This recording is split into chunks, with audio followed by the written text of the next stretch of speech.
मित्रांनो, CT scan म्हणजे exactly काय? तुम्ही क्ष किरणांबद्दल ऐकलं असेल, एक्स-रेज. सीटी स्कॅन मध्ये जे रेज यूज होतात त्या सेम असतात.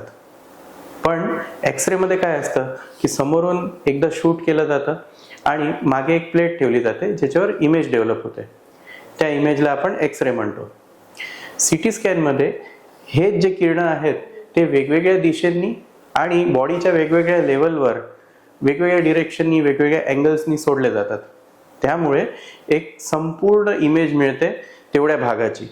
अशा वेगवेगळ्या लेवलवर घेतल्याने आपल्याला इथून इथपर्यंत सगळ्या अवयवांची एक इमेज भेटते. त्याला कॉम्प्युटरमध्ये प्रोसेस केलं जातं आणि त्याच्याच्यानी जी इमेज बनते त्याला सीटी स्कॅन म्हणतात. एवढ्या सगळ्या किरणांचा यूज केल्यामुळे सीटी स्कॅनची इमेज बऱ्यापैकी ॲक्युरेट असते. त्यामुळे शरीरात कोणत्याही अवयवात जर कोणताही प्रॉब्लेम असला, कोणती गाठ असली किंवा कोणता रोग असला, ते सीटी स्कॅनमध्ये आपण बऱ्यापैकी ॲक्युरेटली बघू शकतो. धन्यवाद.